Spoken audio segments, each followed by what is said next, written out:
Hey, welcome back to the Love Encompassed podcast. I'm Phil, And I'm Victoria. and we're so glad that you're joining us today. We're excited about what we're talking about today, too. Very, very excited about it. And we were even talking about it last night. Like, oh, we're going to talk about this. We think it's going to be really, really good. Even though we think all the Right, all the past podcasts up to this point have been we've done great have been in our good, opinion. but, So, you know, yeah, nonetheless. thank you to all the people who have posted about it, and really who keep sending us text messages and comments and all those things. Thank you so much. That means a lot. It really does mean a lot that we have your support, and thank you so much. And on one of our episodes, we talked about love, and we talked about love languages, and it was kind of our Valentine's Day show, and it was like, oh, it was super cool, and talked about love languages. And one of the things that when we got done, we were like, you know what we didn't talk about I is know. something that's so valuable gosh. in relationships, which is Self-love. self-love. Yeah. And sometimes what happens is you can get so caught up in a relationship that you can forget about yourself. Oh my gosh, yeah.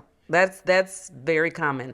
And I don't even think it's just with relationships. I just think in life in general, we can get caught up in the busyness of life.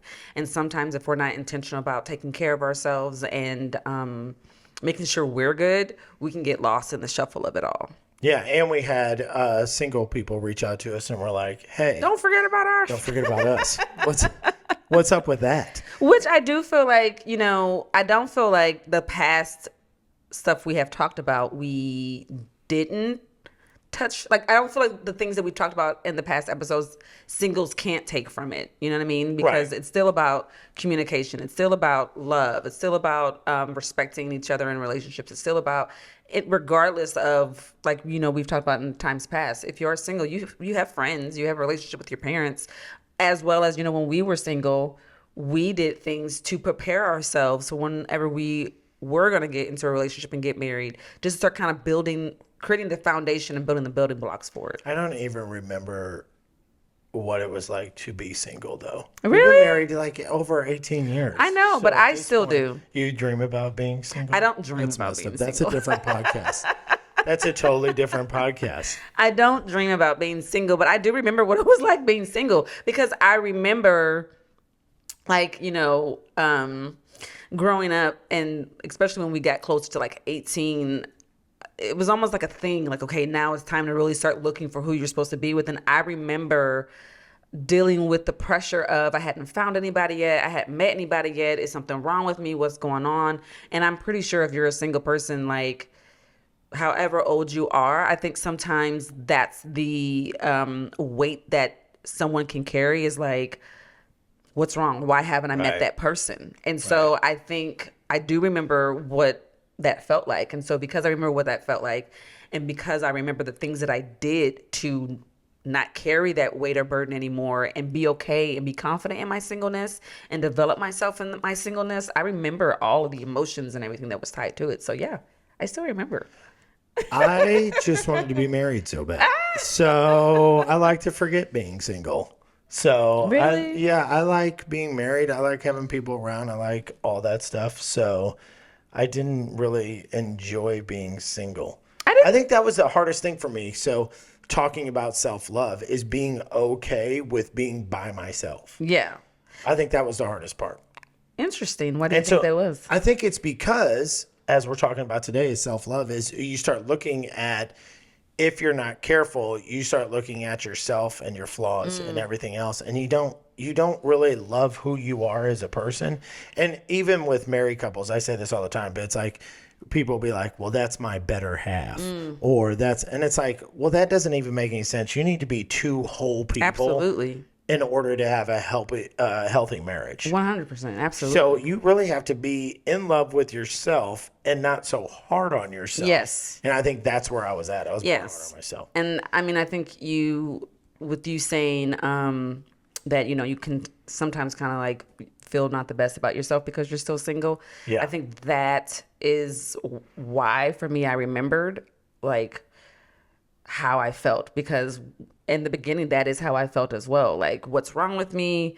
Why haven't I met that person yet? And I think so much, we put so much stigma on what's wrong with us and why we haven't, instead of, hey, I'm going to trust the timing.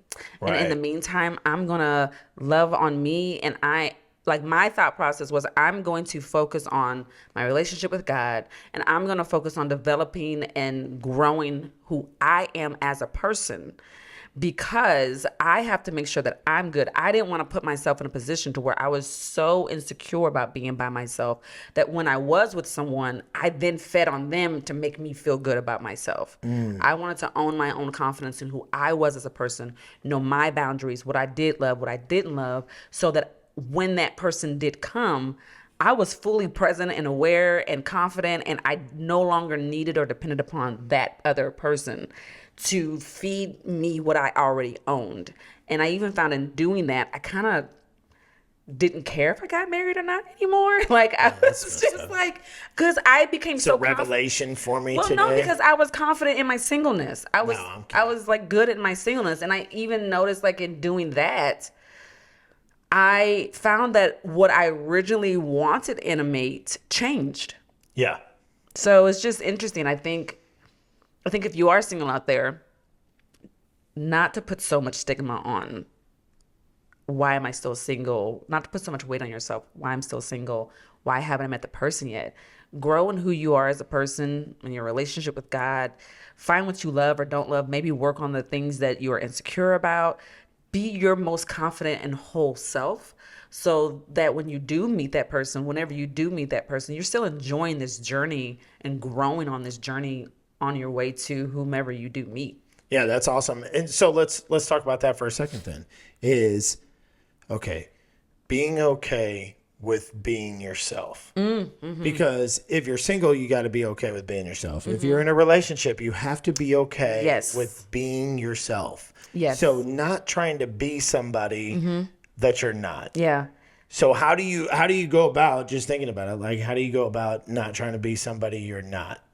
I think you have to, going back to what I originally said, being confident with self. And But then, that's a hard part sometimes. Being confident with yourself is a hard part, because if you're watching, maybe you've got self-esteem issues or whatever. So processing through all those things and thinking about those things before you're like in a relationship with somebody. Because here's the thing, say this a lot. Whatever you don't deal with will eventually deal with you. very true. So if you don't deal with self-esteem issues, if you don't deal with that kind of stuff, and then you think by getting into a relationship that somehow those are going to go away, they don't. It doesn't. It's only going to amplify longer. Not only that, but then when you are in that relationship, and if you do start having children, because for the longest is like, when we did start having kids, and we have obviously the two boys, but when we did start having kids, I remember being in situations when introduced, it was, this is Phil's wife. This is Brandon and Preston's mom.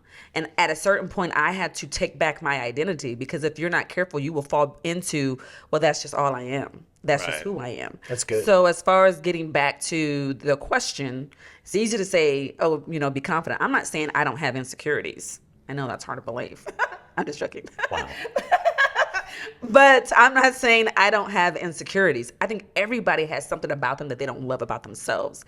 But the focus has to shift from what I don't love about myself and focus on the things that I do love about myself, the things that are great, and the things that I can work on, the things that I may have some, past traumas that I have to work through to change the definition of what that thing could mean that could affect my confidence. Right. And so I think to maintain who you are, your identity and your confidence as a person, is you have to, just like with anything in life, be intentional. So it's like, when I was feeling funky and I'm like, okay, well, who am I? If I'm just this person's wife and just this person's kids, well, who am I?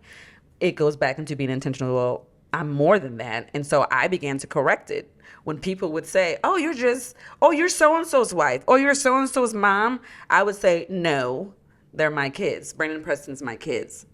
No, Phil is my husband. Because it was saying Right. like, hey, I'm not like reduced to who I'm associated with. Yeah, I think what you were doing in that moment too is setting boundaries.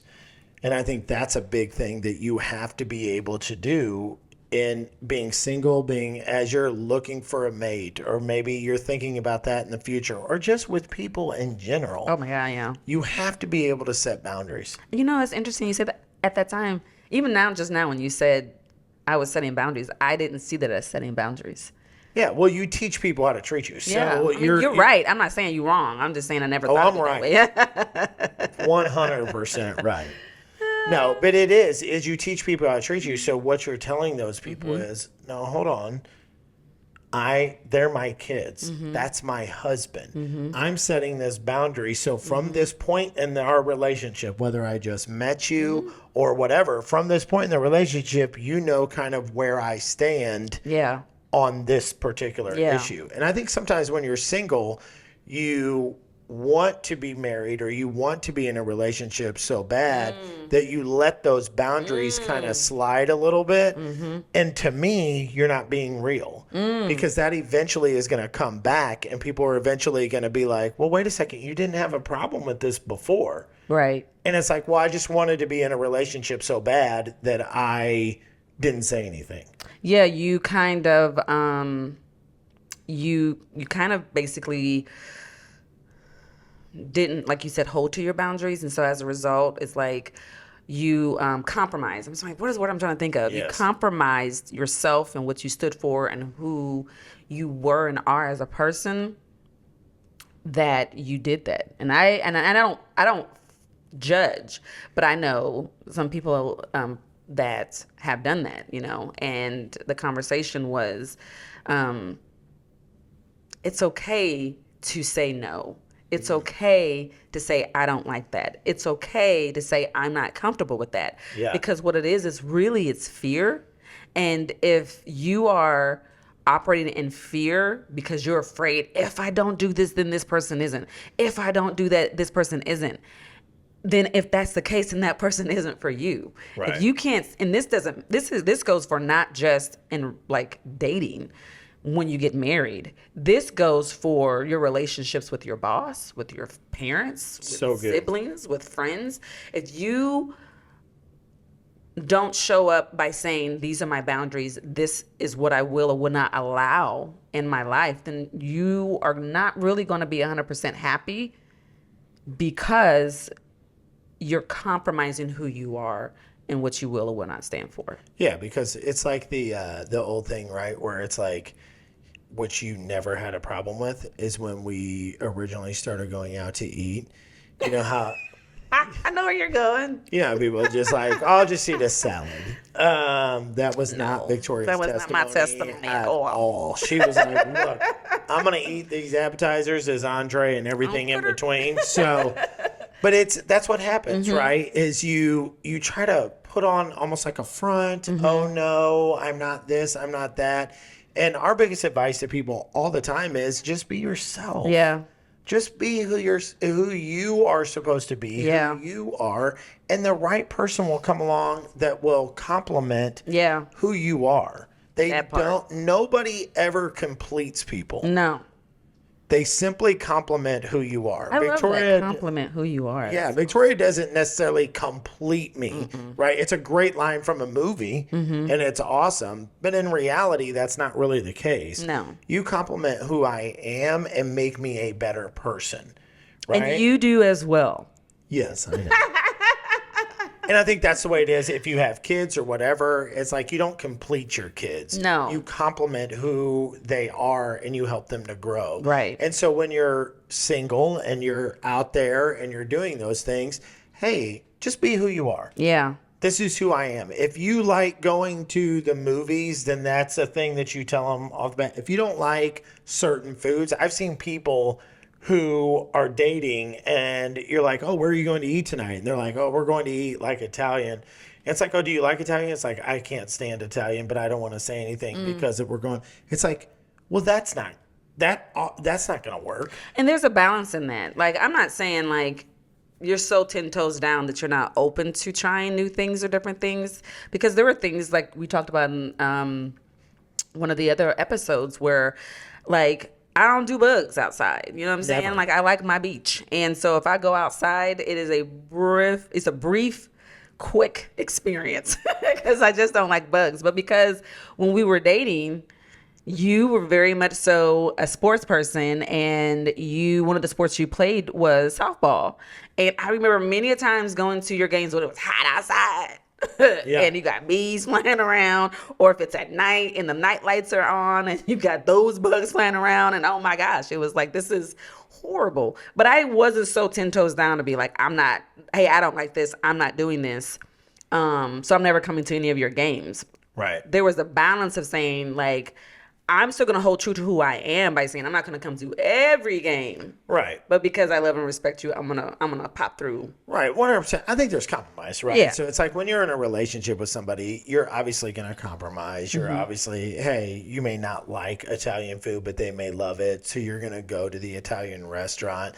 What I'm saying is, don't be somebody you're not. Yeah. At least the great thing about you with the bugs is she communicated that from the beginning. Yeah. So it's like, it made me fall in love with her more because I was like, man, this is something you don't like doing, but you're willing to do it because you're supporting me. Right. Right? Right. And she never threw it in my face. It was never like, you know what? I don't like bugs and I'm out here. It was never like that.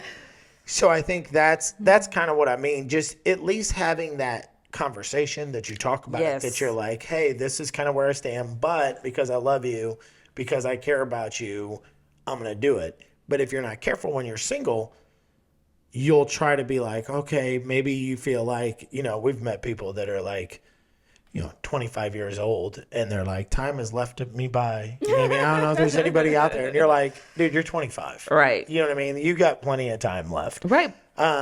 And so what happens is you start to compromise on things that you shouldn't compromise on because you just want to be in a relationship so bad. Yeah. And then you have, because let's be real, there are people that are still single that are older than 25. Right. And so I think sometimes what can happen with that is sometimes you can start kind of becoming set in your ways, and being set in your ways, I think that we may not be as open to change and not willing to budge on certain things. Like, yes, have your boundaries. I'm not saying that. But I just think as far as just being aware of self and saying to yourself, okay, are these boundaries as far as like moral right and wrongs, what I will and will not allow, or is it just me not being open to a different experience? Right. The worst deception is not from the devil. To me, the worst deception is self-deception. Yeah. It's when you think you're right, but you're wrong. And the older you get, sometimes you can really deceive yourself. You've seen people that have let themselves go that still wear tight shirts. And you're like, hey, man, it's time. Or You know like what I mean? the lacrosse pants that I thought were cute. Yeah, that were not at all.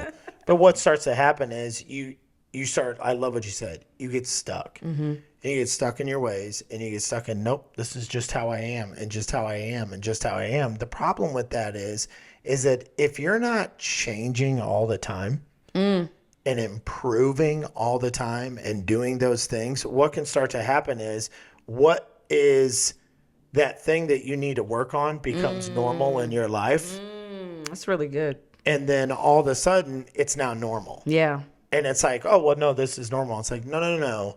That's something you need to improve on. That's something you need to change. And it's like, well, I'll change when I get somebody. No, you won't. If you don't change now, you're not going to change when somebody comes along either. Right. And I want to go back to, it's not so much that we're changing for someone else. It is for yourself. It is Yes. showing up the best way that you can show up and who you are as a person. And I agree with you in the aspect of like, whether you're with someone or not, the mindset should always be about growing as a person. And I think being open keeps you open to that process of making sure that you're still growing and developing as a person, and not getting stuck in your ways, and not becoming cynical or closed off to the world. Right. Yeah, because eventually what starts to happen is when you get closed off, cynical, and everything else, now you're wanting something, but the what you're putting off is never going to bring you the thing that you want. No. So you're like, oh, I want something, I want something, but you've gotten so cynical, you start getting so upset, or whatever it is, you're rejecting the very thing that you're trying to get. And really, I think that's, I mean, I'm only 39, but I could see how someone can kind of start becoming cynical because they've been hurt a lot. They've dealt with disappointment. Life did not happen the way you thought. And because we didn't process those disappointments correctly, we begin to develop a belief system that's not positive that makes us become cynical. Yeah. Yeah, that makes sense. And that's the thing, too, that we need to touch on really quick is just because it was in your past doesn't mean it's necessarily going to be in your future. And if you don't let go of the past, yeah, maybe you've had failed relationships, maybe things have went wrong, everything else. There's 8 billion people on the planet. And not everybody is the same. No. And if you're not careful, what can start happening is, and this is where you get into, all men are bad. All women are bad. It's really hard to find somebody out in these streets. Right. And so I'm not saying that it's not. Sorry to interrupt you. yeah, it's not saying that it's not, but I'm just saying it's one of those things to where it's like, if you're not careful, that's the filter that we put on every time we meet somebody. So maybe you've had a bad relationship. Well, then when you go to meet somebody else, guess what? They're living your bad relationship and they don't even know that you've had a bad relationship. But they're living that relationship because that's what you're projecting to them and they have no idea what is happening. Right. And so if you're not careful, you got to let, I said this one time, is you have to you got to forgive and forget. And if you can't do them both, then just do one of them. So either forgive the person or forget about it. But you got to pick one if you can't do both. You should do both, forgive and forget. But at least pick one. And I would probably even say if you're going to pick one, the forgiveness is the one that you should pick. Yeah, 100%. You got to forgive in order to move on. So just because you had a bad relationship before, it doesn't mean that the next relationship is going to be bad. Just because you had a bad marriage before, it doesn't mean the next marriage is going to be bad. You have to be okay with saying, hey, listen, that was that relationship, but it's not the new one. Otherwise, the person that you're with now will pay for all the things that the old person did before. And I can relate to that because I get it. It's easy for experience to try to tell you, hey, don't have hope, that it could be better, it could be different. Don't believe, keep your guard up. Protect your heart. And that may not even be for you. That was my testimony. Nice. But I'm saying that I get it. I understand. And and I'll be honest, even now at 39, that is something that I still am growing through, is when disappointment happens, that I don't slap that as the norm for all across the board. To give people a chance to open up. Okay, like you said, that happened, but it doesn't mean that's the experience going forward, because if you're not careful, that is the filter in which you work through and move through. And before you know it, in my experience, it even became just the friendships. I was very slow in making friends, and so because I was afraid of being hurt, and so it was a way of protecting my heart. And so, but what I really was doing was I was keeping myself behind a wall. Right. And closed off to the world. As long as I was in my bubble, I was fine, but I really wasn't fine because, our destinies are tied to those that we are connected to. Yeah. And so if anything, I had to learn, okay, past experience, let it teach you when to notice the red flags, but don't let it teach you to have a hard heart and not be open. Yeah, because here's what starts happening. People build up walls, right? And then they meet people, and they've got these walls built and everything else.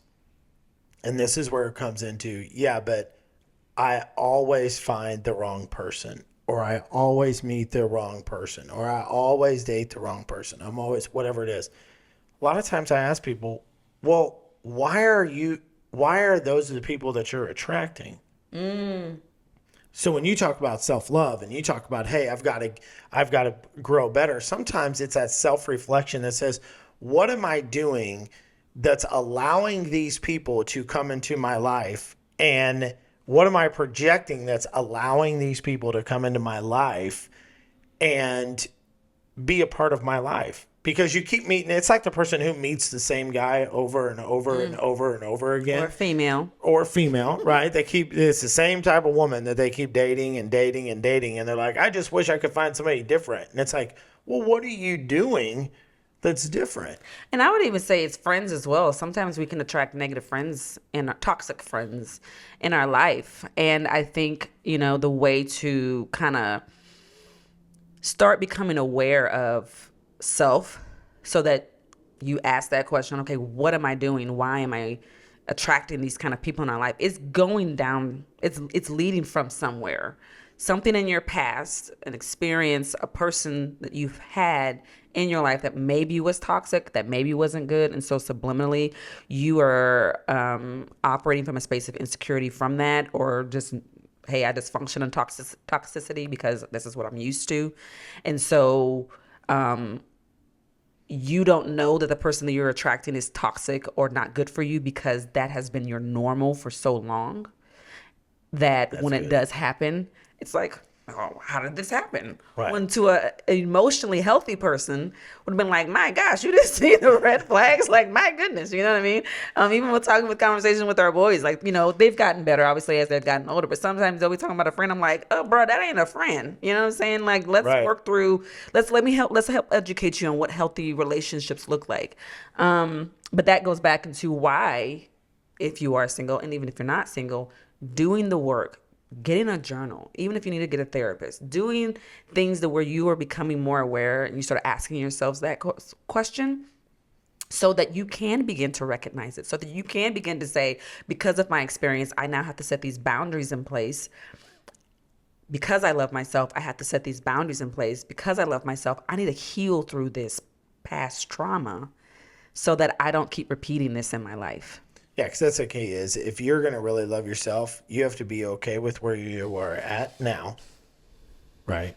And know that you're going to improve it moving forward. Right. And know it's that self-growth. Right. You've got to look at self-growth and say, all right, these are the key areas that I need to change. If you've got close friends that can speak into your life that say, hey, here's what I've noticed. Yeah.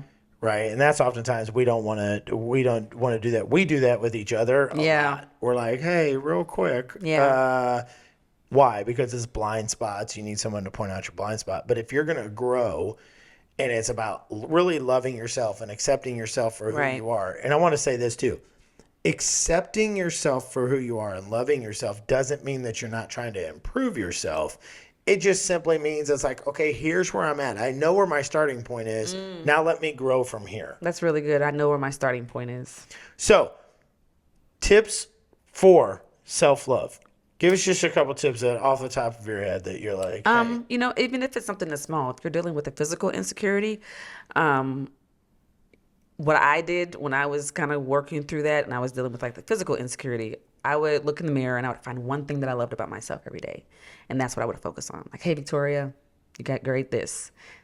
You're this, And then if You're it married was to a great husband. Well, it was pre-you. But yes. No. Yes, you are. But yes, you are a great husband.